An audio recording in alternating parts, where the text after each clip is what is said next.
सबसे पहली क्लास में हमने क्या पढ़ा था? हमने पढ़ा था कि इलेक्ट्रोमैग्नेटिज्म किसको कहते हैं, व्हाट इज इलेक्ट्रोमैग्नेटिज्म। फिर हमने देखा इलेक्ट्रोस्टैटिक्स किसको बोलते हैं। फिर हमने देखा कि इलेक्ट्रोस्टैटिक्स में दो चैप्टर हम लोगों को पढ़ना है। क्या क्या पढ़ना है? Electric charges and field. Electric charges and field. फिर दूसरा क्या था? Electric potential and capacitance. फिर हम लोग फर्स्ट चैप्टर स्टार्ट करने गए जिसमें हमने पढ़ा कि चार्ज किसे कहते हैं, चार्ज का हिस्ट्री देखा। हिस्ट्री के बाद हमने देखा कि चार्जिंग कितने तरीके से हम कर सकते हैं, जिसमें हमने 3 तरीका देखा चार्जिंग करने का। फर्स्ट तरीका क्या था हमारा? Charging by rubbing. दूसरा क्या था? Charging by conduction. तीसरा क्या था? Charging by induction. तो इन 3 तरीके से हमने चार्जिंग देख लिया था। उसके बाद हमने देखा था क्या? Basic properties of electric charge, मतलब चार्ज का बेसिक प्रॉपर्टीज कौन कौन सा होता है। तो हमने देखा कि चार्जेस, कोई भी चार्ज अगर है तो उसके पास बेसिक 3 प्रॉपर्टीज होती हैं। कौन कौन?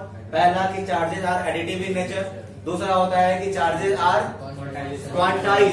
चार्जेस आर क्वांटाइज मतलब हम बोल सकते हैं क्वांटाइजेशन ऑफ चार्ज। इसमें फॉर्मूला हमने देखा था Q बराबर plus minus Ne।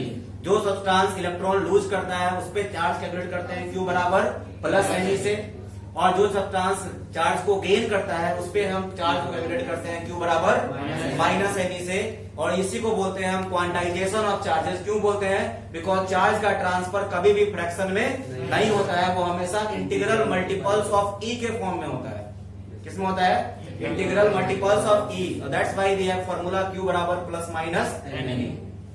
And the third is charges are conserved. Charges are मतलब charges can neither be created nor be destroyed but can be transferred from one body to another. इन तीनों properties के बारे में हमने पढ़ाई किया था, ठीक है।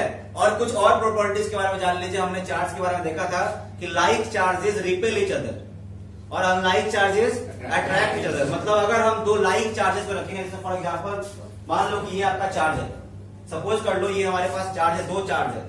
अब मान लो ये चार्ज है, ये चार्ज है, और दोनों सेम नेचर के चार्ज है। दोनों कौन से नेचर का है? चलो अब बात करते हैं पॉजिटिव पॉजिटिव। ये भी क्या है? पॉजिटिव। ये भी है पॉजिटिव। क्या होगा?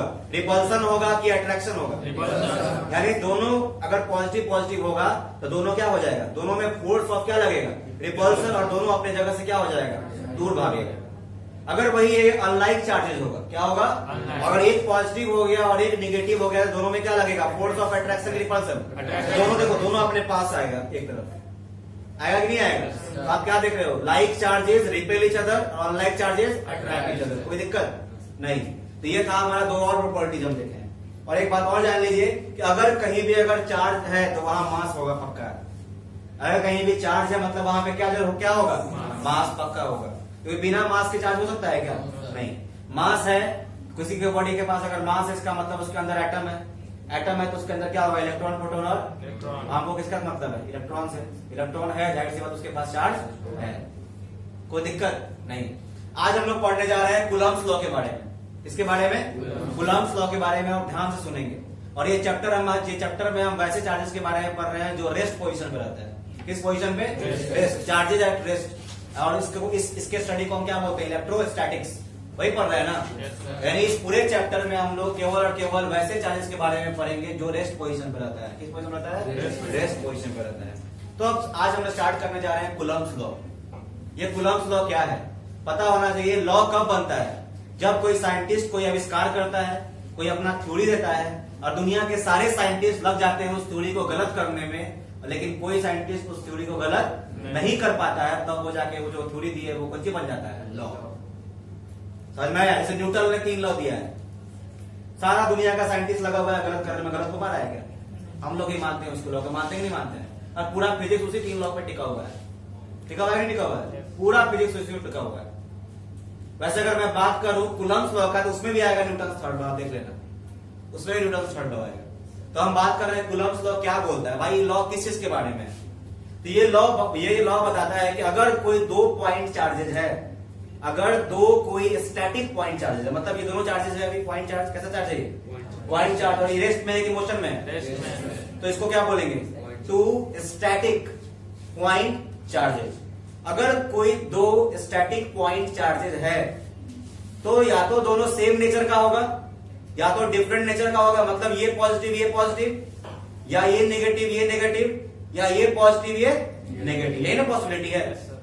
तो अगर बताओ, अगर ये पॉजिटिव पॉजिटिव लगेगा तो दोनों में क्या होगा, फोर्स तो लगेगा कि नहीं लगेगा, फोर्स ऑफ अट्रैक्शन के लिए पर्सन। अगर मान लो ये सेम नेचर का नहीं है, ये पॉजिटिव है निगेटिव है, तो फिर भी क्या लगेगा, फोर्स लगेगा। लेकिन इस टाइम पे फोर्स क्या लगेगा, फोर्स ऑफ दोनों कितने फोर्स लग रहा है। तो ये फोर्स कितने मैग्नीट्यूड का लगेगा ये बताता है हमारा कौन, कूलम्ब्स लॉ। कितना फोर्स लगेगा टू स्टैटिक पॉइंट चार्जेस के बीच में, इसको कैलकुलेट करते हैं हम किसमें, कूलम्ब्स लॉ में। समझ में, दो को चार्ज रख दिए, दोनों में फोर्स लगेगा, कितना फोर्स लगेगा ये कौन बताएगा, कूलम्ब्स लॉ। समझ में कि how what is the magnitude of the forces acting on the two charges, this is given by a law which is known as Coulomb's law. अब कूलम्ब्स लॉ भाई साहब क्या बोलते हैं समझ लीजिए। ये दो चार्जेस है, दोनों का अपना अपना मैग्नीट्यूड होगा, दोनों का अपना अपना मैग्नीट्यूड होगा। मान लो 2 कूलम 4 कूलम 5 कूलम मैग्नीट्यूड हुआ गया और कुछ ना कुछ इसका। अब ध्यान दीजिएगा क्या बोलते हैं, कूलम्ब्स लॉ बोलते हैं कि अगर कोई टू स्टैटिक पॉइंट चार्जेस, उन दोनों के बीच में कुछ डिस्टेंस सेपरेशन है कि नहीं है। मान लो कि दो चार्जेस है, Q1 और एक क्या है Q2, और इन दोनों के बीच में डिस्टेंस है मान लेते हैं R यूनिट। कितना डिस्टेंस है, 2 सेंटीमीटर, 5 सेंटीमीटर, 2000 मीटर, कुछ हो सकता है कि नहीं हो सकता है। हम मान लेते हैं कितना डिस्टेंस दोनों के बीच, कितना डिस्टेंस मान लिए, R यूनिट, कुछ भी हो सकता है। R यूनिट मतलब क्या, 5 सेंटीमीटर, 5 मीटर, कुछ भी ले लो आप। तो अगर कोई दो चार्जेस, कूलम्ब्स लॉ बोलते हैं कि अगर टू स्टैटिक पॉइंट चार्जेस अगर कहीं पे रहते हैं इस तरीके से कि दोनों के बीच में कोई डिस्टेंस ऑफ क्या हो, सेपरेशन हो, तो दोनों के बीच में या तो फोर्स ऑफ अट्रैक्शन लगेगा या तो फोर्स ऑफ क्या लगेगा, रिपल्सन लगेगा। और कितना लगेगा, उन्होंने बोला कि जो भी फोर्स ऑफ अट्रैक्शन या रिपल्सन लगेगा वो दोनों के चार्जेस के मैग्नीट्यूड के प्रोडक्ट के प्रोपोर्शनल होगा। फोर्स जो लगेगा वो प्रोपोर्शनल होगा दोनों के चार्जेस के मैग्नीट्यूड के प्रोडक्ट के। द फोर्स, समझिएगा ध्यान से, the two charges, two static point charges जो लगेगा, देखेंगे two static point charges attracts, या तो अट्रैक्ट करेगा और repel each other by a force which is directly proportional to the product of their magnitude, which is directly proportional to the product of their magnitudes। किसका magnitude, charge का magnitude. मतलब क्या, अगर इसके बीच में फोर्स लग रहा है, मान लो है F, क्या फोर्स लग रहा है, तो F is directly proportional to Q1 into Q2। तो Q1 into Q2 क्या कर रहे हो, प्रोडक्ट कर रहे हो, किसको प्रोडक्ट कर रहे हो, चार्जेस के मैग्नीट्यूड को। तो फोर्स जो लगेगा दोनों चार्जेस के मैग्नीट्यूड के प्रोडक्ट के प्रोपोर्शनल होगा। अगर दोनों के चार्ज बढ़ा देंगे तो फोर्स भी क्या हो जाएगा, बढ़ जाएगा। अगर चार्ज घट जाएगा मैग्नीट्यूड तो फोर्स भी क्या हो जाएगा। अगर मान लो ये 2 कूलम ये 2 कूलम, या मान लो ये 4 कूलम ये 4 कूलम, तो बताओ किसमें फोर्स ज्यादा लगेगा, 4 कूलम वाला केस में कि 2 कूलम वाला केस। क्योंकि फोर्स जो लगता है, इलेक्ट्रिक फोर्स जो लगता है चार्जेस के बीच में, वो डायरेक्टली प्रोपोर्शनल होता है किसके, दोनों चार्जेस के मैग्नीट्यूड के प्रोडक्ट। यानी पहला इक्वेशन क्या बन रहा है, F is proportional to Q1 into Q2। और इस साथ एक बात और बोला उन्होंने, and inversely proportional to the square of the distance between them. मतलब फोर्स जो होगा वो इनवर्सली प्रोपोर्शनल होगा इन दोनों के बीच के डिस्टेंस के स्क्वायर के। मतलब जितना दूरी बढ़ाएंगे फोर्स उतना ही क्या हो जाएगा, कम हो जाएगा। नहीं पर कम हो जाएगा, पास रहेंगे फोर्स क्या लगेगा, दूर कर देंगे फोर्स क्या हो जाएगा। तो बताओ डिस्टेंस पे कैसा डिपेंड कर रहा है फोर्स, डायरेक्टली प्रोपोर्शनल कि इनवर्सली प्रोपोर्शनल। ये बात किसने बोला है, हमने कि कूलम्ब्स ने। कूलम्ब्स ने क्या बोला है, साइंटिस्ट जो हमारे कूलम्ब्स साहब हैं उन्होंने बोला कि जो फोर्स ऑफ अट्रैक्शन, या तो फोर्स ऑफ अट्रैक्शन लगेगा तो क्या लगेगा, फोर्स ऑफ रिपल्सन। तो बोल रहा है कि दो स्टैटिक पॉइंट चार्जेस के बीच में जो फोर्स ऑफ अट्रैक्शन या रिपल्सन लगेगा वो डायरेक्टली प्रोपोर्शनल होगा दोनों के चार्जेस के मैग्नीट्यूड के प्रोडक्ट के। ठीक है, और इनवर्सली प्रोपोर्शनल होगा दोनों के बीच के डिस्टेंस के स्क्वायर के बराबर। कोई दिक्कत, ये बात किसने बोला, कूलम्ब्स ने। According to which law, according to Coulomb's law. समझ में आया कि नहीं है। मतलब कहने का मतलब ये है कि अगर 2 पॉइंट चार्जेस है, अगर दोनों के बाद प्लस प्लस चार्ज होगा तो फोर्स ऑफ क्या लगेगा, अट्रैक्शन। अगर मान लो कि प्लस प्लस रहेगा तो क्या होगा, force of repulsion. Plus minus रहेगा तो क्या होगा, अट्रैक्शन। तो फोर्स ऑफ अट्रैक्शन या रिपल्सन लग रहा है ना, वो कितना लगेगा ये कंडीशन दिया। अब इससे हम लोग फॉर्मूला डिराइव कर लेंगे, हम ध्यान दीजिएगा इस पे, ध्यान देंगे इस पे ध्यान से। देखो अब इसको मान लेते हैं क्या, 1 इसको क्या मान लेते हैं 2। ये बात कुलम्ब ने कहा, दोनों कंबाइन कर दो, कंबाइनिंग 1 एंड 2, देखिएगा कंबाइनिंग 1 एंड 2, तो F का क्या आ गया, F proportional proportional proportional Q1 into Q2 into 1 क्या हो जाएगा, Q1 Q2 हो जाएगा ना, Q1 इंटू Q2 को क्या ले सकते हैं, Q1 Q2 बटा क्या हो जाएगा R²। और आप लोग सदियों से पढ़ते आ रहे हैं, जब भी हम प्रोपोर्शनल हटाते हैं तो एक इक्वल टू लगाते हैं और साथ में क्या लगाते हैं, कांस्टेंट लगाते हैं, क्या लगाते हैं, कांस्टेंट। तो F is equal to K Q1 Q2 by R², ये हमारा कूलम्ब्स लॉ से फोर्स का फॉर्मूला आया। अब ध्यान देंगे यहाँ पे, यहां से आपका टर्निंग पॉइंट है उसमें, यहां पे जो K आया है, K वेयर, K जो है इज कांस्टेंट ऑफ प्रोपोर्शनलिटी, क्या है ये, कांस्टेंट ऑफ क्या है, प्रोपोर्शनलिटी है। और साथ में इस K को हम क्या बोलते हैं, कूलम्ब्स कांस्टेंट, क्या बोलते हैं, किसका लॉ है, तो भाई इज्जत दीजिएगा नहीं दीजिएगा, ये कांस्टेंट को क्या बोलते हैं, कूलम्ब्स कांस्टेंट, यहां पे बोल सकते हैं। और हम K को बोलते हैं क्या, हम कूलम्ब्स कांस्टेंट। कोई दिक्कत नहीं, अब ध्यान सुनिएगा, अरे हिलाइएगा नहीं, मोबाइल हिल रहा है, क्या है K को क्या बोलते हैं हम लोग, कूलम्ब्स कांस्टेंट। अब ध्यान दीजिएगा, ये जो K का वैल्यू जो आप देख रहे हो, ये जो K का वैल्यू देख रहे हो कूलम्ब्स कांस्टेंट, ये डिपेंड करता है, इसका वैल्यू डिपेंड करेगा मीडियम पे। क्योंकि आप ये बताओ, ये दो चार्ज मैंने लिया है, इन दोनों के बीच में फोर्स लग रहा है, बीच में कुछ ना कुछ मीडियम होगा, बताओ मीडियम क्या है अभी यहाँ पे, क्या है, एयर। अगर जरा सोचो, अगर बीच में पानी रख देंगे, क्या रख दिए, वाटर, क्या उतना फोर्स लगेगा जितना पहले लग रहा था, अब फोर्स कम लगेगा कि ज्यादा लगेगा, यानी मीडियम डाल रहे हैं इसमें, ठीक है, तो क्या कर रहे हो, फोर्स पे इफेक्ट पड़ रहा है कि नहीं पड़ रहा है। तो K जो आप देख रहे हो कूलम्ब्स कांस्टेंट, ये डिपेंड करता है किस पे, मीडियम पे, किस पे डिपेंड करता है, मीडियम पे डिपेंड करता है। देख सकते हैं यहाँ पे, the value of K depends upon the medium, किस मीडियम में, जिसमें चार्ज को आपने रखा है, जिसमें आपने चार्ज क्या कर रखा है, उस मीडियम पे डिपेंड करेगा फोर्स। कौन सा फोर्स, इलेक्ट्रिक फोर्स, जो चार्ज के बीच में लग रहा है। समझ में आ रहा है, the value of K depends upon the medium. अब ध्यान दीजिए, केस 1 लेते हैं, केस 1। अब मान लेते हैं जब मीडियम हमारा एयर रहेगा, क्या रहेगा, एयर या वैक्यूम, एयर या वैक्यूम। तो देखो केस 1 फॉर एयर या वैक्यूम, या इसको आप बोल सकते हो क्या, फ्री स्पेस, क्या बोलेंगे, फ्री स्पेस। अगर मान लो दो चार्ज को आप एयर में रखे हो, या मान लो कहां रखे हो, फ्री स्पेस में रखे हो, या कहां रखे हो, वैक्यूम किसको बोलते हैं, इसमें से एयर निकाल दो, कौन सी बन जाएगा, वैक्यूम। अभी एयर है, इसमें से एयर बाहर निकाल दो, अभी कौन सी बन गई, वैक्यूम। वैक्यूम किसको बोलते हैं, कहां पे एयर नहीं, उसको क्या बोल देंगे, वैक्यूम। अब देखो, तो फॉर एयर, वैक्यूम या फ्री स्पेस के लिए K का वैल्यू क्या होगा, एयर स्पेस या वैक्यूम में K का वैल्यू हो जाता है 1/4 पाई ई नॉट। टेंशन मत लीजिएगा, हम सबका मतलब बताएंगे। K का वैल्यू क्या आता है, 1/4 pi e not, where E not जो है इसको बोलते हैं क्या, absolute permittivity of free space, absolute permittivity of free space या एयर या वैक्यूम। आपके दिमाग में आ रहा है ये एब्सोल्यूट परमिटिविटी क्या है, दिमाग में आ रहा होगा क्वेश्चन, टेंशन मत लीजिएगा, हम बताएंगे, ठीक है। इतना समझ लीजिए ई नॉट क्या है, फ्री स्पेस का क्या है, परमिटिविटी है, परमिटिविटी ऑफ क्या है, फ्री स्पेस। अब हमको समझना कौन चीज है, परमिटिविटी क्वेश्चन बाकी भाई, परमिटिविटी क्या होता है, समझ में आ रहा है।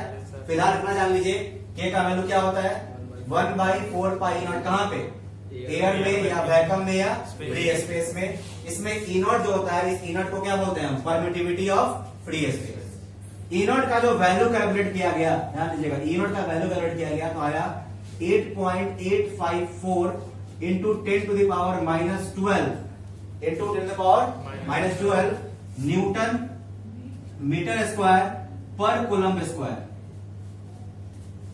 ये किसका वैल्यू है, ई नॉट को आपको याद रखना पड़ेगा। क्या ई नॉट की वैल्यू होती है? What is the value of permittivity of free space? या इसको पता है, इसको हम लोग एप्सिलॉन नॉट ही बोलते हैं। क्या बोलते हैं? एप्सिलॉन नॉट या एप्सिलॉन नॉट। क्या बोलते हैं? Epsilon naught. या क्या बोलेंगे? ई नॉट। या क्या बोलेंगे हम? Permittivity of free space. क्या होता है वैल्यू इसका? 8.854 इंटू 10⁻12 न्यूटन मीटर स्क्वायर पर कूलम स्क्वायर। आप बोलोगे सर यूनिट कहां से है? यूनिट निकालना भी आपको सिखा देंगे, टेंशन मत लीजिएगा, सब बताएंगे। क्लियर है यहाँ तक? तो देखो जब ई नॉट की वैल्यू आप यहाँ डालोगे तो के का वैल्यू आ जाता है आपका 9 इंटू 10⁻9 न्यूटन मीटर स्क्वायर। सुनो के का वैल्यू कितना रखो? के का वैल्यू क्या आता है? 9 इंटू 10 कितना हो जाएगा? 9। जब इस ई नॉट की वैल्यू आप यहाँ डालोगे तो आपको के का वैल्यू कितना मिलता है? 9 इंटू 10⁻9। कोई दिक्कत? तो बताओ इस के का वैल्यू आ गया तो लिख सकते हैं देयरफॉर हमारा फोर्स क्या बन जाएगा? एयर में या वैक्यूम में? एयर में या किस में? वैक्यूम में हमारा फोर्स का फॉर्मूला क्या हो जाएगा? के का वैल्यू, के हमारे पास क्या था? के Q1 Q2 बाई क्या था? R square. तो बताइए एफ एयर या वैक्यूम हमारा क्या बन गया formula? 9 into 10⁻9 Q1 Q2 by r square. ये हमारा फॉर्मूला बन गया। ये फॉर्मूला हम दो चार्जेस के बीच में फोर्स कितना लग रहा है तब लगाएंगे जब हमारा वो दोनों चार्जेस कहां पे प्लेस्ड हो? एयर में रहे या वैक्यूम में रहे या कहां रहे? फ्री स्पेस में, तब ये लगाएंगे। और आपको समझना है अभी परमिटिविटी क्या होता है। इतना समझ लो, वो परमिटिविटी हम किसका लिए हैं? किसका परमिटिविटी है? फ्री स्पेस का। क्योंकि हम कहां पे चार्ज रखे हुए हैं? फ्री स्पेस में, यानी कहां पे? एयर में या कहां पे रखे हुए हैं? कोई दिक्कत नहीं। ये फॉर्मूला आ गया हमारे पास कूलम्ब्स लॉ का। जब हम लोग चार्ज कहां प्लेस करेंगे? कहां रखेंगे? एयर में या फ्री स्पेस में या किसी को कोई दिक्कत नहीं। तो जरा एक बार डिफाइन करते हैं कूलम्ब्स लॉ क्या है। अभी देखिएगा, अभी इसमें और भी केसेस है। वोट भर गया है, इसको मिटाना पड़ेगा, ठीक है? इसलिए पहले काम करते हैं। बताइए कूलम्ब्स लॉ क्या हो? What is the statement of Coulomb's law? So it states that the two static point charges attracts or repel each other by a force। दोनों एक दूसरे को अट्रैक्ट करेगा या क्या करेगा? रिपेल करेगा एक फोर्स लगा के। अट्रैक्ट्स each other या repel each other by a force which is directly proportional to the product of their magnitudes and inversely proportional to the square of the distance between them. That is, F is proportional to Q1 into Q2 proportional to 1 by R square। और इसको combine करेंगे तो क्या हो जाएगा? F proportional to Q1 Q2 by R square। Proportional हटाएंगे तो constant लगाएंगे, क्या लगाएंगे? K Q1 Q2 by R square। यहाँ पे K को क्या बोलते हैं? Coulomb's constant. क्या बोलते हैं? Coulomb's constant. और K का वैल्यू किस पे डिपेंड करेगा? कि दोनों चार्जेस किस मीडियम में रखा गया है, उस मीडियम पे डिपेंड करेगा किसका वैल्यू? K का वैल्यू। और K का वैल्यू हम क्या लेते हैं फ्री स्पेस वैक्यूम में? 1/4 पाई ई नॉट। और जब इसमें हम ई नॉट का वैल्यू डाल के कैलकुलेट करते हैं तो K का वैल्यू हमको क्या मिलता है? 9 इंटू 10⁻9। तो हमारा एयर में या फ्री स्पेस में या वैक्यूम में फोर्स निकालने का फॉर्मूला क्या आता है कूलम्ब्स लॉ से? 9 into 10⁻9 into Q1 Q2 by r square. और इसमें आपका डायग्राम कैसा बनेगा? डायग्राम ऐसा बनेगा कि मान लो दो चार्ज आपने लिया है। ये कैसा चार्ज है हमारा? Point charge. कैसा है ये? स्टैटिक पॉइंट चार्ज है। कैसा है ये? जिसपे इस चार्ज को क्या मान लेते हैं? Q1, इसको क्या मान लेते हैं? Q2। और इसका पोजीशन को हम दे दिए ए पोजीशन, इसका क्या दे दिए? B position. और दोनों चार्जेस जो है इन दोनों के बीच में जो डिस्टेंस है वो कितना है हमने माना? आर। कोई दिक्कत? तो दोनों के बीच में या तो फोर्स ऑफ अट्रैक्शन लगेगा तो क्या लगेगा? रिपल्सन लगेगा। उसी फोर्स ऑफ अट्रैक्शन और रिपल्सन को हमने क्या कर रखा है? कैलकुलेट कर रखा है, डिराइव किया है। कोई दिक्कत नहीं? कोई दिक्कत है ना? यहाँ पे Q1 क्या है? एक चार्ज का मैग्नीट्यूड है और दूसरे चार्ज का मैग्नीट्यूड कितना है? Q2 है। और कूलम्ब्स लॉ में एक और बात बोला था, वो ध्यान रखिएगा। उन्होंने ये बोला कि जो भी फोर्स लगेगा वो दोनों पॉइंट चार्जेस के सेंटर को जोड़ने वाले लाइन के अलोंग लगेगा।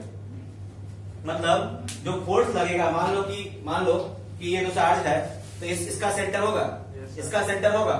इन दोनों के सेंटर को ज्वाइन करने वाला लाइन जो होगा ना, उसी के अलोंग फोर्स लगेगा। मतलब अगर ये इस पे फोर्स ऑफ रिपल्सन लगाएगा तो इसी लाइन पे ये पीछे की ओर जाएगा। समझ में आ रहा है? ये नहीं कि ऐसे भाग जाएगा, ये ऐसे भाग जाएगा। बात समझ में आ रहा है? इन दोनों के सेंटर को ज्वाइन करने वाला जो लाइन होगा ना, उसी लाइन के अलोंग में ही या तो दूर भागेगा या तो क्या होगा? अट्रैक्ट होगा। समझ में? The force will act along the line joining the center of both the static point charges। यानी इसी लाइन पे ही फोर्स लगेगा, इसी लाइन पे ये चार्ज पीछे की ओर रहेगा या क्या होगा, दोनों पास में आएगा। बात समझ में आ रहा है? तो फोर्स कहां लगता है? along the line joining the centers of both the point charges। और इसीलिए कूलम्ब्स लॉ में जो फोर्स जो लगता है, इस फोर्स को हम बोलते हैं सेंट्रल फोर्स बोलते हैं। क्या बोलते हैं? क्यों सेंट्रल फोर्स? क्योंकि ये फोर्स कहां से लगता है? दोनों चार्जेस के सेंटर को ज्वाइन करने वाले लाइन पे लगता है, इसलिए क्या बोलते हैं इसको? तो कूलम्ब्स लॉ में जो फोर्स लगता है, इलेक्ट्रिक फोर्स, ये कौन सा फोर्स है? सेंट्रल फोर्स किसको बोलते हैं? जो दोनों ऑब्जेक्ट के सेंटर के अलोंग में लगता है, उसी सेंटर को ज्वाइन करने वाले लाइन पे लगे तो क्या बोलेंगे? Central force. बोले क्लियर है? कोई दिक्कत? तो स्टेटमेंट लिखवा दे, तो स्टेटमेंट लिखिए और इसको उतारिए फटाफट।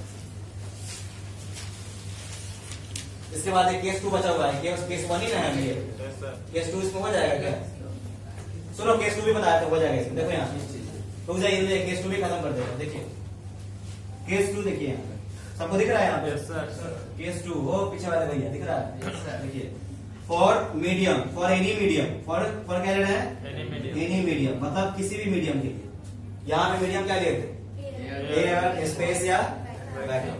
अब मान लो दुनिया कोनो मीडियम हो, पानी, glass, diamond, kerosene, petrol, diesel, कुछ ले लो, कुछ में लेके 2 4 डाल दो।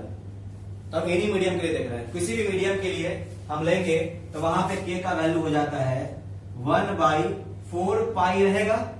और यहाँ इनवर्ट किसके लिए लेते हैं? फ्री स्पेस के लिए, एयर के लिए, वैक्यूम के लिए। और यहाँ पे केवल क्या लेंगे? ई का मतलब होता है परमिटिविटी ऑफ मीडियम। क्या होता है? Where e is equal to होता है एब्सोल्यूट, लगा देते हैं absolute permittivity of medium. Medium कोई भी हो सकता है और इसका वैल्यू हमको नहीं पता है, इसका वैल्यू आपको दिया रहेगा क्वेश्चन में। तो हमारा क्या हो जाएगा? हमारा फॉर्मूला क्या बन जाएगा? मतलब एफ इक्वल टू क्या बन जाएगा? 1/4 पाई ई नॉट ई हो जाएगा। किसी मीडियम में तो हम क्या लगाएंगे? ई Q1 Q2 बाई आर, ये हो जाएगा। और यहाँ पे क्या ले जाएंगे? एफ क्या? MED, मतलब क्या हो गया? फोर्स किसके लिए? मीडियम। तो यहाँ ई का मतलब क्या हो गया? Absolute permittivity of. अब आपके दिमाग में आ रहा है भाई मीडियम मीडियम मीडियम में क्या परमिटिविटी क्या है? समझ लीजिए परमिटिविटी क्या होता है। हर मीडियम का अपना एक परमिटिविटी होता है। मतलब क्या कि मीडियम का एक प्रॉपर्टी होता है, खासियत होता है कि वो 2 चार्जेस के बीच में लगने वाले फोर्स को वो इफेक्ट करेगा। जैसे आपने बताया, अगर 2 चार्ज को हम रखे हुए हैं, अगर हम एयर में तो फोर्स ज्यादा लग रहा है। अगर उसको हम रख रहे हैं वहां पे पानी में तो फोर्स ज्यादा लगेगा? बताओ, बीच में क्या आ गया? पानी। जो इसमें से जो इसमें फोर्स लग रहा है उसको लगने से क्या करेगा? वो तो फोर्स क्या हो जाएगा? ऑटोमेटिकली। यानी के अगर ज्यादा हो रहा है, देखो मीडियम के पास क्या होता है? के कूलम्ब्स कांस्टेंट किस पे डिपेंड करता है? मीडियम पे। यानी के फोर्स को क्या कर रहा है? के बढ़ रहा है, के बढ़ रहा है तो हमारा फोर्स क्या हो जाएगा? घट जा रहा है। अब के घट रहा है तो हमारा फोर्स क्या हो रहा है? बढ़ रहा है। अब समझो परमिटिविटी क्या होता है? परमिटिविटी मीडियम का वो प्रॉपर्टी है जिस प्रॉपर्टी के चलते वो 2 चार्जेस के बीच में लगने वाले फोर्स को क्या करता है? वो इफेक्ट पहुंचाता है। ठीक है। अब परमिटिविटी को कैसे समझोगे? तो समझो, मान लो 2 चार्ज है, 2 चार्ज है, ठीक है। एक चार्ज मैंने Q1 लिया और एक चार्ज क्या लिया? Q2। अब ये चार्ज इस पे फोर्स लगा रहा है, तो फोर्स लगाएगा तो इसमें से कुछ फोर्स निकल रहा होगा जो कि इसमें लग रहा होगा। लगेगा नहीं लगेगा? तो मान लो मीडियम जो रहता है, मीडियम वो क्या करता है? अगर बीच में मीडियम डाल दोगे आप, कोई मीडियम डाल दिए, पानी डाल दिए मान लो, तो वो क्या करेगा? इसमें से जो मान लो, सपोज करो, इमेजिन करो, एक हम एग्जांपल ले रहे हैं, ऐसा होता नहीं है बट एग्जांपल ले रहे हैं कि मान लो ये इस पे फोर्स लगा रहा है तो इसमें से कुछ लाइंस निकल करके इसमें जा रहा है। इसमें से क्या निकल रहा है? मान लो इसमें से 100 लाइंस निकला। कितना निकला? 100 लाइन निकला और 100 लाइन इसमें जा रहा है। ठीक है। अब लगा दिए बीच में क्या? मीडियम।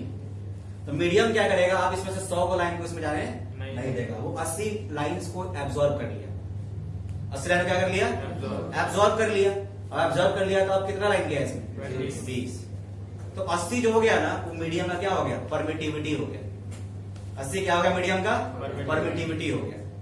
समझ में आया? अगर मान लो इसको आप एयर में डाले, कहां डाले? एयर। मान लो इसमें से मान लो 20 को लाइन को एब्जॉर्ब कर लिया। कितना लाइन को एब्जॉर्ब कर लिया? तो 20 किस क्या हो गया? एयर का परमिटिविटी। और कितना एक लाइन गया इसमें? 80। तो देख रहे हो परमिटिविटी क्या हो रहा है, घट रहा है, तो फोर्स क्या हो रहा है, बढ़ रहा है। समझ में आ रहा है? और परमिटिविटी बढ़ रहा है तो फोर्स क्या हो जाएगा, घट रहा है। तो आप बताओ किसका परमिटिविटी ज्यादा होगा, एयर का कि वाटर का? वाटर का परमिटिविटी ज्यादा होगा, तब ना वहां पे फोर्स क्या हो जाता है, कम नहीं आता है। ऐसे भी आप देखो ना, परमिटिविटी यहीं पे ना है, देखो है यही ना, परमिटिविटी है कि नहीं है?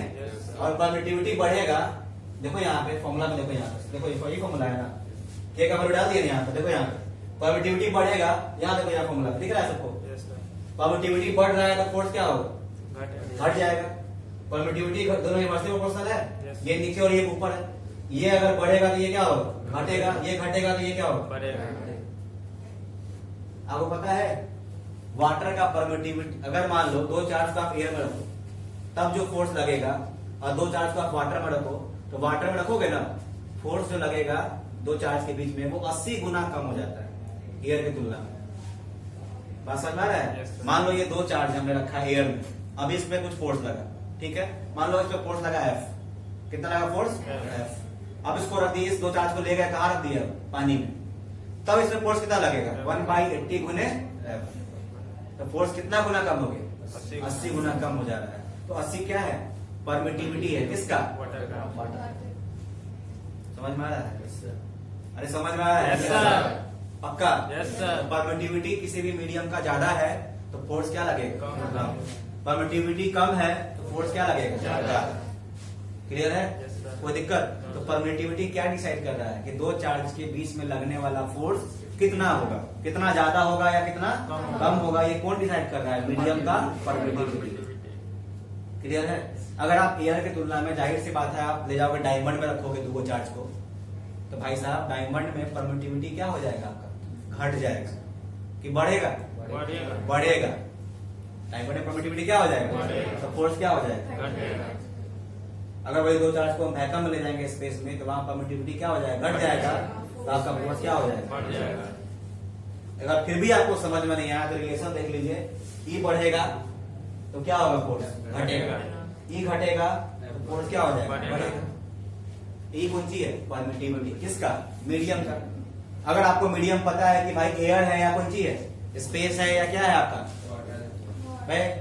वैक्यूम, फ्री स्पेस या क्या, एयर, इस तीनों में से कोई भी अगर आपका मान लीजिए आपको पता है मीडियम है, तो हम वहां पर क्या लेते हैं, ई नॉट, क्या लेते हैं, और उसका वैल्यू हमने कैलकुलेट कर रखा है, उसका वैल्यू क्या होता है हमारा, 8.854 इंटू -12 न्यूटन मीटर स्क्वायर पर कूलम स्क्वायर। कोई दिक्कत है? ये परमिटिविटी किसका है, फ्री स्पेस। मतलब इतना गुना फोर्स क्या लगेगा, ये बोला ना, कम लगेगा या ज्यादा लगेगा, ये बात चल रहा है। कब, जो हम दो चार्ज कहाँ रखेंगे, फ्री स्पेस में या एयर में या कहाँ पे, बोलिए क्लियर है? कोई दिक्कत नहीं? तो ये दो फॉर्मूला समझ में आ गया कूलम्ब लॉ का। अब इसके आगे एक और है, हम लोग पढ़ेंगे कि रिलेटिव परमिटिविटी क्या होता है, क्या देखेंगे, रिलेटिव परमिटिविटी। लेकिन उसके पहले आप इसका उतार लीजिए कूलम्ब लॉ का स्टेटमेंट। कूलम्ब लॉ टॉपिक दीजिए, कूलम्ब लॉ, कूलम्ब लॉ लिखा हुआ है ऊपर, जल्दी लिखिएगा यार, 4:20 हो गया, 4:15 हो गया, फटाफट इसमें खत्म कर देना है कूलम्ब लॉ टॉपिक किसी भी हाल में।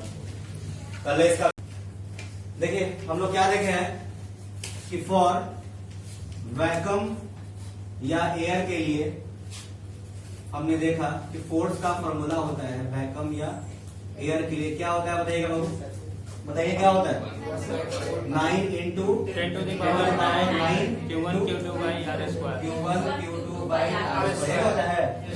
क्या हम इसको ऐसा लिख सकते, देखिएगा पहले, बोलिएगा मन बाद में बोलिएगा, 1/4 पाई E not Q1 Q2 by R square. क्या मैं ऐसा लिख सकता हूँ, पक्का? कोई दिक्कत तो नहीं ना? केस 1 था। केस 2 में हमने देखा कि फॉर एनी मीडियम, जब हम किसी भी मीडियम में चार्ज को रखेंगे तब हमने देखा कि for any medium the value of force is 1/4 pi E epsilon Q1 Q2 by R square. ये दो केस देखा हमने, कोई दिक्कत नहीं। अब हम क्या करेंगे, ध्यान दीजिएगा, अब हम क्या कर रहे हैं, हम दोनों मीडियम में, ध्यान रखिए, दोनों मीडियम में एक में हमने फोर्स देखा है कब, जब दो स्टैटिक चार्जेस को हमने कहा रखा एयर में, ठीक है। एक हम देख रहे हैं कब, जब हमने दो स्टैटिक चार्जेस के बीच में फोर्स देख रहे हैं, जब हम किसी भी मीडियम में रखेंगे, और वो मीडियम डिसाइडेड नहीं है, मीडियम कुछ भी हो सकता है, एयर तो देख लिए हैं, वाटर, डायमंड, स्टील, कुछ भी ले लो आप, ठीक है। अब हम क्या करने जा रहे हैं, इन दोनों को हम डिवाइड करने जा रहे हैं, कंपेयर करने जा रहे हैं। क्या करने जा रहे हैं, कंपेयर। तो इसको मान लेते हैं 1, इसको क्या मान लेते हैं 2। जब इसको कंपेयर करोगे, चाहे काम करो, यहां लिखते हैं, हम क्या करने जा रहे हैं, देखिएगा यहाँ पे हमको पता है, ये हमने पढ़ रखा है।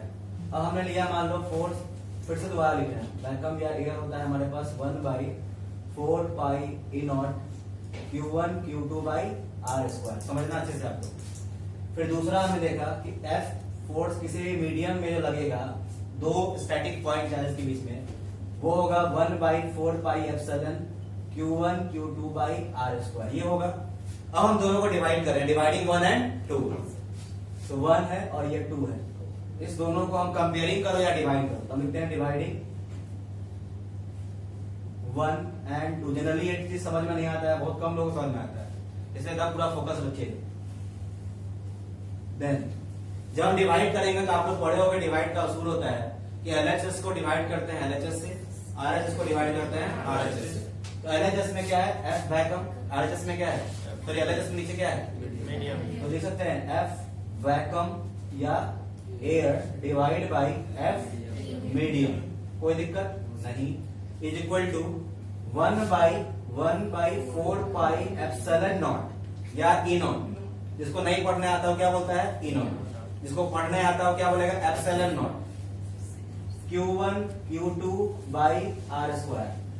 भाई हम दोनों का तरीका बता दिए, पढ़ने आए तब और ना पढ़ने आए तब, ताकि किसी भी केस में आपका एग्जाम नहीं आना चाहिए। हो गया, अब डिवाइड करते हैं। देखिए तो Q1 Q2 by r square ऊपर दिख रहा है, Q1 Q2 by r square नीचे दिख रहा है, तो दोनों का काट दीजिए, कट जाएगा। दोनों को लेके हम काट सकते हैं इसे, कोई दिक्कत नहीं। अब हम हमारे पास क्या आया, F वैक्यूम या एयर जो है F मीडियम से हम कंपेयर कर रहे हैं, तो क्या आएगा देखिएगा, 1/4 पाई ई नॉट है, 1/4 पाई ई नॉट इनटू, हम बताए थे सबसे नीचे वाला किसे गुना हो जाएगा, सबसे ऊपर वाला, तो 4 पाई एप्सिलॉन कहां चला जाएगा, ऊपर। बोलिए होगा कि नहीं होगा, तो 4 पाई से 4 पाई कटेगा। तो हमारे पास क्या आया कि F वैक्यूम या एयर बटा F मीडियम जो होगा वो क्या आएगा पर E बाई E नॉट। और ध्यान से देखिए E क्या है, absolute permittivity of medium, permittivity of free space. देखो एब्सोल्यूट इतना लंबा नाम बोले बहुत दिक्कत हो रहा है, शॉर्ट करते हैं। तो परमिटिविटी ऑफ मीडियम बटा परमिटिविटी ऑफ फ्री स्पेस, दोनों का रेशियो है। yes, ये बट्टा को बोलते हैं अंग्रेजी में रेशियो। तो रेशियो ऑफ क्या है, permittivity of medium by permittivity of free space. इन दोनों के परमिटिविटी का जो रेशियो होता है ना, इसको हमने बोल रखा है दोनों कंपेरिजन। अच्छा बताओ, रेशियो का मतलब होता है कि हम कंपेयर कर रहे हैं, क्या कर रहे हैं, किसके परमिटिविटी को किसके परमिटिविटी से हम कंपेयर कर रहे हैं। मीडियम के परमिटिविटी को हम फ्री स्पेस का जो परमिटिविटी है उससे कंपेयर कर रहे हैं। आप ही लोग बताओ किसका परमिटिविटी ज्यादा होगा, किसका परमिटिविटी कम होगा। मीडियम का परमिटिविटी ज्यादा है, कोई भी मीडियम रहेगा तो उसमें फोर्स घटेगा। एयर होगा लोगे आप, उसका परमिटिविटी क्या होगा, कम होगा, ताकि फोर्स क्या लगेगा, ज्यादा। तो आपको पता है कि कौन ज्यादा होगा, ई ज्यादा कि ई नॉट ज्यादा, ई ज्यादा होगा, आई नॉट क्या होगा, कम होगा। तो ज्यादा बटा कम कीजिएगा तो 1 से ज्यादा आएगा, 1 छोटा आएगा, 1 बराबर आएगा। ज्यादा बटा कम, ज्यादा बटा कम, 1 से ज्यादा आएगा। ये ऑलवेज आपको क्या आएगा, आपका 1 से क्या होगा, लार्ज होगा। या वैक्यूम में हमेशा फोर्स ज्यादा लगेगा और मीडियम हमेशा फोर्स क्या लगेगा, तो ज्यादा बटा कम हमेशा ग्रेटर देन क्या होगा 1। हम बोल सकते हैं कि F vacuum by F air जो लगेगा वो हमेशा 1 से क्या आएगा, ग्रेटर, दोनों का रेशियो। तो हम बोल सकते हैं कि E not E by E not जो होगा वो हमेशा 1 से क्या होगा, क्योंकि दोनों सेम ही चीज है। तो हम बोल सकते हैं E by E not greater than क्या होगा 1, यानी हम बोल सकते हैं कि E जो होगा ग्रेटर देन E नॉट होगा। यानी permittivity of medium is always greater than the permittivity of free space. बोलिए समझ में आया कि नहीं है, ये अलग चीज है, ये अलग कॉन्सेप्ट का स्टडी करने के लिए ये चीज पता बताया। अब यहां देखिए, हम जब मीडियम के परमिटिविटी को हम कंपेयर कर रहे हैं किससे, किसके परमिटिविटी से, एयर के परमिटिविटी, क्योंकि भाई साहब एयर का परमिटिविटी हमको मालूम है, समझ में आया। इसलिए हम एयर के परमिटिविटी से किसी के परमिटिविटी को क्या करते हैं, कंपेयर करते हैं। तो बताओ रिलेशन बन रहा है कि नहीं बन रहा है, किसका रिलेशन बना रहे हो, किससे आप, मीडियम का रिलेशन बता रहे हो, मीडियम के परमिटिविटी का रिलेशन बता रहे हो, किसके साथ कंपेयर, एयर के परमिटिविटी से। जब भी हम कोई दो चीज को कंपेयर करते हैं तो वहां पे हम प्यार से एक वर्ड लगाते हैं रिलेटिव। क्या लगाते हैं, रिलेटिव। कौन सी का रिलेटिव, कौन सी है यहाँ पे, इको कौन सी बोलते हैं, परमिटिविटी। तो क्या बन गया, रिलेटिव परमिटिविटी। यानी ई बटा ई नॉट को हमने एक नया नाम दे दिया है, क्या, ई आर।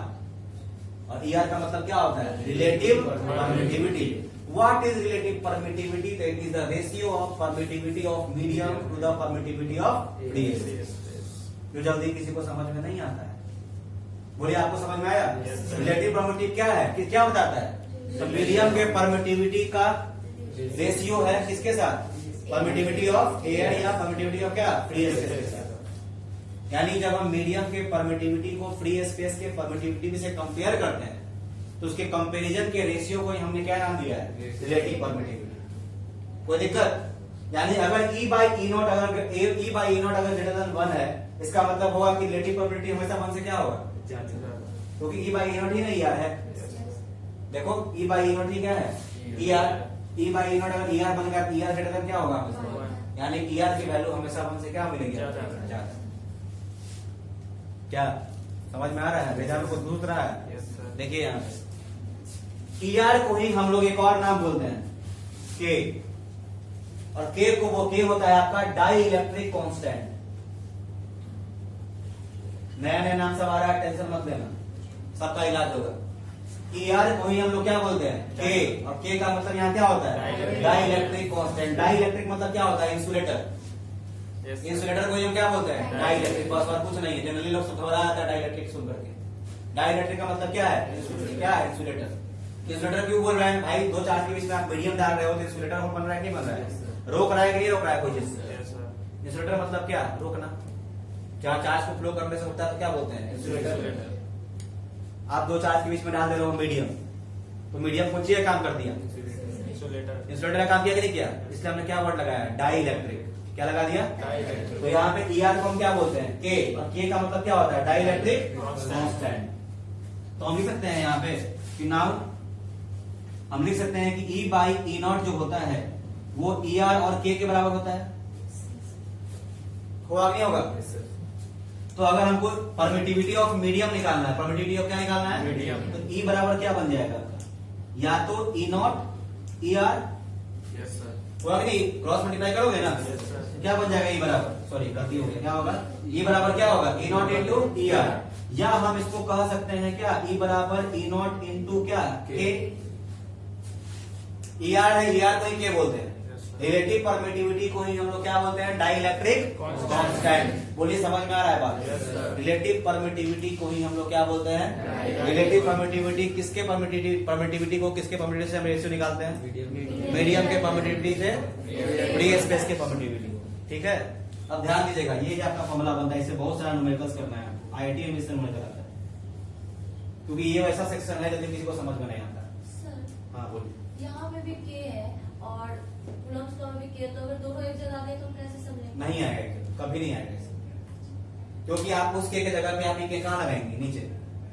जनरली उस आप केवल नॉर्मल जब के लिए तो क्या फॉर्मूला हमारे पास है, जो इक्वल टू के Q1 Q2 by r square. और जब ये लगाओगे के, तो आप ई के जगह पे फॉर्मूला आप यहाँ लगाओगे, इसमें ये तो फॉर्मूला फिक्स है, चेंज तो इसी में होगा। तो क्या बन जाएगा इसका, F medium is equal to क्या होगा, 1/4 पाई ई के जगह पे क्या डालोगे, के नॉट के Q1 Q2 by r square. जहां के नीचे आया सब समझ जाएगा ये कौन सी है, डाई इलेक्ट्रिक कांस्टेंट। के ऊपर आया था कौन सी है, वो कूलम्स कांस्टेंट। समझना है बेटा, के नीचे है तो क्या हो गया, ऊपर है तो क्या होगा, समझ में आया। अगर मान लो आपको मन करता है कि हम नहीं, हम के को हम ऐसा नहीं करेंगे, तो आपको पता है कहाँ चेंज करना पड़ेगा, वहां के Q1 Q2 by r square है, वहां पे कांस्टेंट क्या लेंगे, सी क्या हो जाएगा, कूलम्स कांस्टेंट। लेकिन हमने ऐसा नहीं किया है ताकि आप कंफ्यूज ना हो, क्योंकि हो सकता है कि आपका दिमाग रहेगा नहीं, आप कोई और किताबें पढ़े, सर सही पढ़ा रहे हैं गलत पढ़ा रहे हैं, तो सी आपको मिलेगा ही नहीं। तो आप बोलोगे सर गलती पढ़ाती है आपको, समझ में आ रहा है ना बात को। इसीलिए जो दुनिया जैसे चल रहा है हम आपको वैसे ही चला रहे हैं, ठीक है। लेकिन मैंने एक्सप्लेनेशन दे दिया, कोई दिक्कत। तो यहाँ पे की जगह पे एक और चीज ले सकते हैं, इसको क्या ले सकते हैं हम, एफ मीडियम इसका क्या ले सकते हैं 1/4 pi e naught e r Q1 Q2 by, ये तो लिख दिए ना ऊपर। हम दोनों में से कुछ भी लिखेंगे, बात क्या है, भटकना नहीं है। लोग यहीं पे भटक जाते हैं, इतना सारा फॉर्मूला देखकर पागल हो जाता है लोग।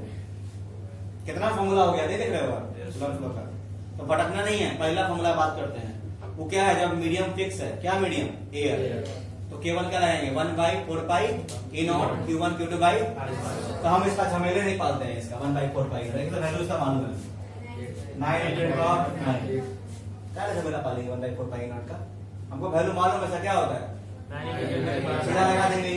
अगर हमको पता हो कि दो चार्ज कहाँ रखा हुआ है, अगर नहीं पता है ना, तब हम क्या लगाएंगे नीचे वाला फॉर्म, ठीक है। उसमें आपको ई कभी नहीं दिया रहेगा, आपको क्या दिया रहेगा ई आर, क्या दिया रहेगा।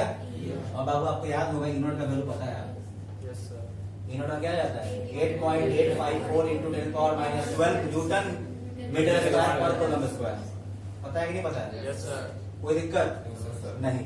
या ऐसा हो सकता है, आपको बोल सकता है कि वाटर में डालने पे फोर्स 80 गुना कम हो जाता है, यानी सीधा मतलब हो गया कि आपको के दे दिया है कितना, आपको 1/80। समझ में आया नहीं है, तो क्वेश्चंस करेंगे तो वहां पे आपका और कॉन्सेप्ट सब क्लियर होगा। अभी फिलहाल इतना समझ में आया नहीं है, बोलिए। तो हम यहीं पे इसको छोड़ रहे हैं, इधर बात करते हैं। हमारा टॉपिक पता है क्या नाम था, टॉपिक का नाम था हमारा क्या बताइए सर, क्या नाम है, रिलेटिव परमिटिविटी और डाइइलेक्ट्रिक कांस्टेंट। ये टॉपिक आपने जो पढ़ा है उसका नाम क्या है, रिलेटिव परमिटिविटी और डाइइलेक्ट्रिक। चलिए इसी बात पे बता दीजिए कि रिलेटिव परमिटिविटी होता है वो किसके परमिटिविटी को, किसके परमिटिविटी के रेशियो को बोलते हैं, मीडियम परमिट बोल सकते हैं ना, इंग्लिश में बोलते हैं थोड़ा क्या, कि relative permittivity is defined as the ratio of permittivity of medium to the permittivity of free space. और हम ये पूछे कि permittivity of medium by permittivity of free space जो होता है वो ग्रेटर देन 1 होता है, लेस देन 1 होता है, या इक्वल टू 1 होता है। अगर हम बोले फोर्स वैक्यूम में जो फोर्स लगता है और मीडियम में जो फोर्स लगता है, दोनों का रेशियो ग्रेटर देन 1 होता है कि स्मॉलर देन 1 होता है, इक्वल टू 1 होता है, ग्रेटर देन 1। देखो यहाँ पे निकाला था और अब फिर हम पूछे रिलेटिव परमिटिविटी एब्सोल्यूट परमिटिविटी से, ध्यान रखिएगा फिर से बोल रहे हैं, रिलेटिव परमिटिविटी जो होता है ई आर और ई नॉट में क्या क्या दोनों में कंपैरिजन है। तो याद रखिएगा हमेशा जो आपका ई आर जो होगा क्या होगा ई आर, यहाँ ई आर नहीं लिखा है हमने, ई आर हमेशा ग्रेटर देन क्या होता है 1। क्यों, क्योंकि ई बाई ई नॉट क्या होता है ई आर हमेशा क्या होगा ग्रेटर देन 1। या फिर याद रखिएगा मीडियम का परमिटिविटी हमेशा फ्री स्पेस या एयर के परमिटिविटी से क्या होता है ज्यादा होगा मीडियम का परमिटिविटी, इसलिए फोर्स क्या हो जाता है। देखो फिजिक्स में बोल रहे हैं, सारा का सारा फिजिक्स क्या है, इमेजिनेशन है ना। इमेजिनेशन बढ़िया कब होगा जब आपका थ्योरी क्लियर होगा, थ्योरी क्लियर है तो इमेजिनेशन क्लियर हो जाएगा, इमेजिनेशन क्लियर हो जाएगा तो क्वेश्चन सॉल्व होगा, बन रहा है इमेजिनेशन।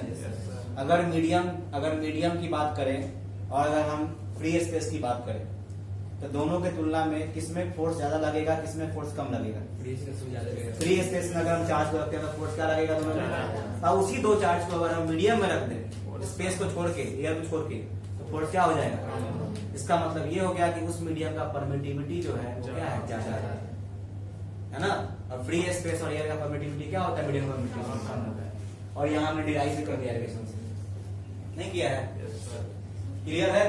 तो यहाँ पे फाइनल नोट दे रहे हैं, फाइनल नोट। पहला केस, अगर एफ हम एयर या वैक्यूम की बात करेंगे, डायरेक्ट कूलम्ब लॉ पे आ रहे हैं फिर से, तो फॉर्मूला क्या बनता है 1/4 pi e naught Q1 Q2 by r square. या आप वैल्यू बताया तो क्या बोल दोगे, एफ एयर या वैक्यूम जो होगा वो क्या हो जाएगा 9 into। अगर फॉर्मूला लगाने में दिक्कत हुआ तो बड़ा मार मारेगा आप लोग, ध्यान रखिएगा, इतना मेहनत की है। यहाँ तक क्लियर है नहीं। दूसरा, अगर कोई मीडियम डाल दिया तो क्या हो जाएगा 1/4 4 पाई ई नहीं लिखोगे आप थोड़ा विस्तार करोगे, एक और बढ़ाओ, ये क्या हो जाता है ई नॉट ई आर, है ना। तो परमिटिविटी जो किसी मीडियम का होता है, वो रिलेटिव परमिटिविटी को हम मीडियम फ्री स्पेस के परमिटिविटी क्या करते हैं, गुना करते हैं। जैसे मान लो हम बोल रहे हैं क्या कि वाटर का रिलेटिव परमिटिविटी 80 है, तो ई नॉट को किसे गुना कर देंगे हम 80 से, तो 80 गुना बढ़ जाएगा, नहीं बढ़ेगा परमिटिविटी। सोचो आप खुद देख रहे हो, किसी मीडियम का परमिटिविटी को हम किससे गुना कर रहे हैं, रिलेटिव परमिटिविटी किससे गुना कर रहे हैं, 0 से। जाहिर सी बात है, अगर गिलास में रखोगे तो यहाँ कुछ ना कुछ डालोगे, कुछ ना कुछ डालोगे तो ई नॉट से गुना होगा, तो अपने आप ही क्या हो जाएगा, बढ़ जाएगा, और ये बढ़ जाएगा, इसका परमिटिविटी क्या हो गया, ज्यादा, फोर्स क्या हो जाएगा, नहीं हो जा रहा है। क्लियर है। तो यहाँ मतलब क्या डालेंगे 4 पाई ई नॉट ई आर, हाँ e naught e r, sir a naught के भी थोड़ी क्या हुआ, हाँ फिर लिखेंगे और करके पीछे। क्लियर है। Q1 Q2 by r square, या अब कंफ्यूज नहीं होगा आप लोग, कोई भी किताब पढ़ लो किसी भी राइटर का, आप कंफ्यूज नहीं होंगे बिल्कुल। 1 बाई क्या हो जाएगा 4 पाई ई नॉट के Q1 Q2 by r square. तो ये हमारा फाइनल, हमारा क्लोजिंग हो गया कूलम्ब्स लॉ का फॉर्मूला। इसके अलावा कोई जो अब नया नहीं पढ़ना है, फाइनल। पूरे समझ में आया कि नहीं है? Yes, sir. अगर हमको पहले परमिटिविटी को डिफाइन करना पड़ेगा, फिर रिलेटिव परमिटिविटी डिफाइन करना पड़ेगा। करेक्ट परमिटिविटी डिफाइन करते हैं। परमिटिविटी केवल बोला जाएगा तो परमिटिविटी मीडियम का क्या है, प्रॉपर्टी है, जिसके चलते वो दो चार्ज के बीच में लगने वाले फोर्स को क्या करता है, अफेक्ट करता है। क्या करता है, अफेक्ट। अब बात कर रहे हैं रिलेटिव परमिटिविटी क्या होता है। Relative permittivity it is the ratio between the permittivity of medium to the permittivity of, यानी मीडियम के परमिटिविटी को जब हम फ्री स्पेस के परमिटिविटी से कंपेयर करते हैं तो इसको क्या बोलते हैं, रिलेटिव परमिटिविटी, क्योंकि यहाँ रिलेशन बना रहे हैं दोनों के बीच में। तो क्या बन गया हमारा, रिलेटिव परमिटिविटी। क्लियर है। और हमेशा याद रखिएगा कि आपका रिलेटिव परमिटिविटी जो भी होगा किसी भी मीडियम का, हमेशा 1 से क्या होगा, ग्रेटर होगा। ठीक है। और मीडियम का परमिटिविटी जो होता है हमेशा फ्री स्पेस के परमिटिविटी से क्या होता है, ज्यादा होता है, हमेशा, ऑलवेज। तभी आपका फोर्स क्या होगा, घटेगा। समझ में आ रहा है। अगर नहीं सेम हो गया तो भाई फोर्स सेम अलग होगा क्या, सेम होता है। अगर मान लो E और E नॉट दोनों बराबर हो गया, इसका मतलब असल में आपने चार्ज को कहां रख दिया है, फ्री स्पेस में रखा है, तभी आपका E किस बराबर होगा। अगर मान लो E अगर E नॉट के बराबर है, इसका मतलब आपने चार्ज को कहां प्लेस कर रखा है, फ्री स्पेस में, एरिया में प्लेस कर रखे हैं, तभी नहीं E बराबर किसके है, समझ में आया नहीं है। चलिए उसको छाप लीजिए। कूलम्ब्स लॉ खत्म हो गया, यहां छापिएगा, यहां पहले डेफिनेशन लिखोगे क्या, चलो लिखो परमिटिविटी का डेफिनेशन लिखो। Permittivity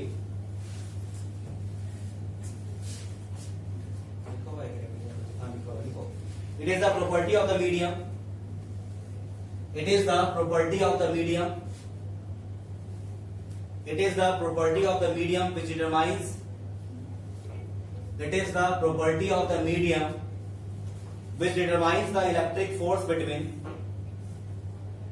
it is the property of the medium which determines the electric force between two charges, it is the property of the medium which determines the electric force between two charges situated in that medium, situated in that medium. It is the property of the medium which determines the electric force between two charges situated in that medium. ये कैसा definition है आपका, permittivity का। अब topic दीजिएगा आपको relative permittivity और dielectric constant.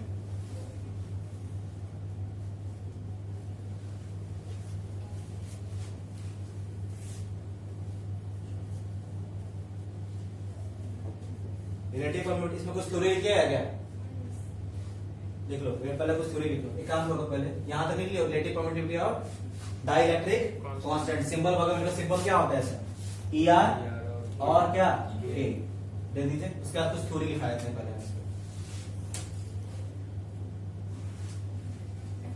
आइए मत लिखिएगा इसको, पहले थ्योरी लिखवा देते हैं। अब ये बताइए, अगर दो चार्ज को हम किसी भी मीडियम में डालते हैं तो फोर्स पे इफेक्ट पड़ता है कि नहीं पड़ता है। दो चार्ज के बीच में जो फोर्स लग रहा है उस फोर्स पे इफेक्ट पड़ेगा, असर पड़ेगा। अगर उस दोनों को मीडियम में रखेंगे तो पड़ेगा कि नहीं पड़ेगा। जैसे मैंने बताया था, अगर दो चार्ज को अगर हम एयर के बदले अगर हम वाटर में रखते हैं तो वो फोर्स कितना गुना कम हो जाता है? तो पता है वो 80 क्या कहलाएगा? ER, relative permittivity. क्लियर है? किसी को कोई दिक्कत? तो वही देखो थ्योरी आपका यहाँ लिखा हुआ है, हम बोल रहे हैं वेन, देखो यहाँ वहीं पे पॉइंट लिखेगा, ये पहले डेफिनेशन लिखोगे, ये पहले थ्योरी लिखो, वेन टू चार्जेस, देखिए पॉइंट लिखिएगा, when two charges are situated in some other medium in place of air, when two charges are situated in some other medium in the place of air, मतलब air के जगह पे और किसी और medium में रखेंगे अगर चार्ज को, when two charges are situated in some other medium in the place of air, when two charges are situated in some other medium in the place of air, the force between the charges may be greatly affected. The force between the charges may be greatly affected. The force between the charges may be greatly affected. बहुत ज्यादा असर पड़ेगा उस force पे, है कि नहीं है? The force between the charges may be greatly affected. Full stop. Example दे दीजिए, वही वाटर वाला एग्जाम्पल लिखवाया था, कितना गुना कम हो जाएगा? एग्जाम्पल में लिखिएगा कि when the two charges are placed at the same distance in water, example देख लिखिएगा, when the two charges are placed at the same distance, यहां पे भी लिखा हुआ है, when the two charges are placed at the same distance in water, when the two charges are placed at the same distance in the water, comma,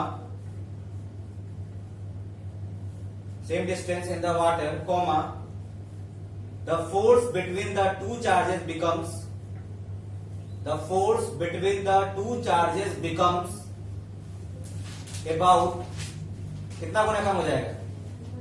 1/80. The force between the two charges becomes about 1/80th of the force between them. About 1/80th of the force between them, comma, when the two charges were located in air. जब वो air में located था तब उसके गुना of the force 1/80th of the force between them, comma, when the two charges were located in air. जब वो air में located था उसके तुलना में कितना गुना फोर्स कम हो जाता है? 1/80 गुना। ऐसा क्यों? किसका परमिटिविटी ज्यादा है? मीडियम का परमिटिविटी ज्यादा है कि परमिटिविटी ज्यादा है? मीडियम का परमिटिविटी ज्यादा है कि एयर का परमिटिविटी ज्यादा है? देखिए नीचे, इट इज बिकॉज, रीजन दे दीजिए नीचे क्यों ऐसा हुआ। It is because absolute permittivity of water is about, it is because absolute permittivity of water is about, it is because absolute permittivity of water is about 80 times as large as the, it is because absolute permittivity of water is about 80 times as large as the absolute permittivity of free space. It is because absolute permittivity of water is about 80 times as large as the absolute permittivity of free space. इसीलिए ऐसा हुआ है, लिख लिए, कोई दिक्कत यहाँ तक नहीं। अब चलिए आप यहाँ से हम लोग जो ER का जो वैल्यू प्रूफ किया थ्योरम से बता दीजिए थोड़ा यहाँ से यहाँ तक, इसको बाद में लिखिएगा, लास्ट में नोट में लिखिएगा 3। यहां से स्टार्ट कीजिए, फॉर्मूला निकालिए आपका,